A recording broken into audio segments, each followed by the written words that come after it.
Hello, class. I'm doing this video in response to the question I had with Project 29 about how to set it up and everything like that. So what I'm going to do a brief overview so you can see how this project is done. Now, this is basically nothing new that we have encountered before, but I'm going to give you a general synopsis using different information. So basically, the information I'm going to use, I'm going to create my own table. So I'm just going to use values here, just some quick values here.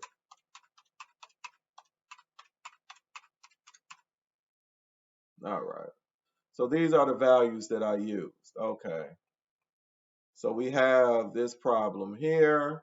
Okay, now we were asked the question about basically doing a rational expression that had the linear regression divided by the quadratic regression.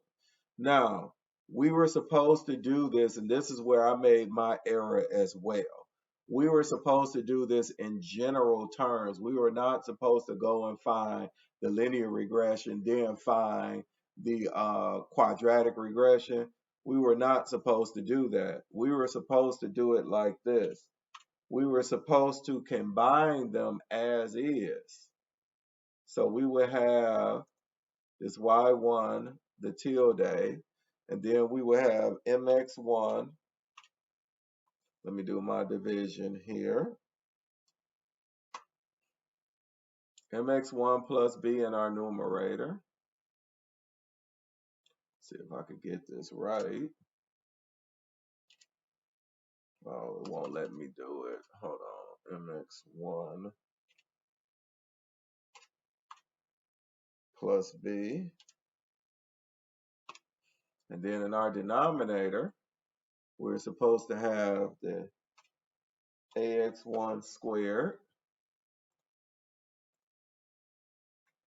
plus bx1 plus c. Okay, now this is how we don't need we don't necessarily need the graph here, but this is how we would get all of our values. So what we're supposed to do after we set this up, we're supposed to take our values and substitute them in for the M, the A, B, and C. So let me do that really quick here. Okay, so we would do Y is equal to our M here, we're around the 4 decimal places, will be 4.6225. And then we will have X. And then let me do my division.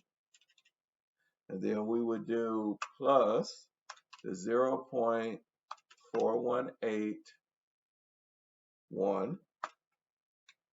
And then we will go to our denominator.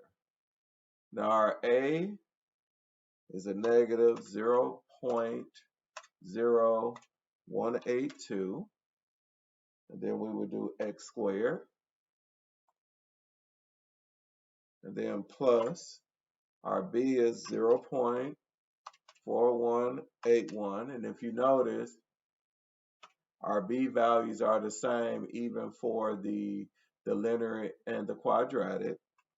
And then plus we would do our c, which is 2.351, or we could say 10. Okay, so now this is our graph here.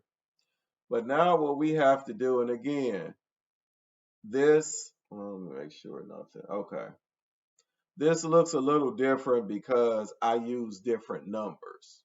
But then you have to put your restriction here.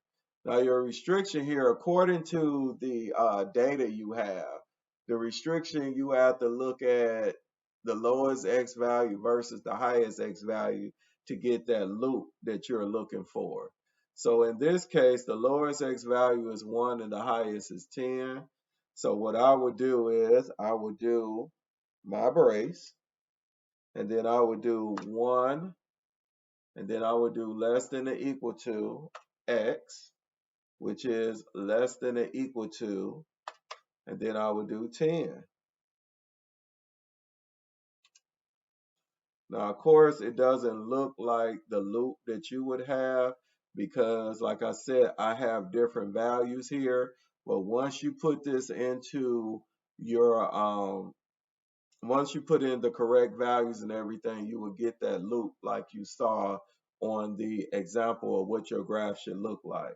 So this is the basic synopsis of what you're supposed to do in order to get your graph to look correct. And I know it doesn't look the same, but it's not supposed to be exactly the same. It's supposed to help you and guide you in what you're supposed to do for this assignment.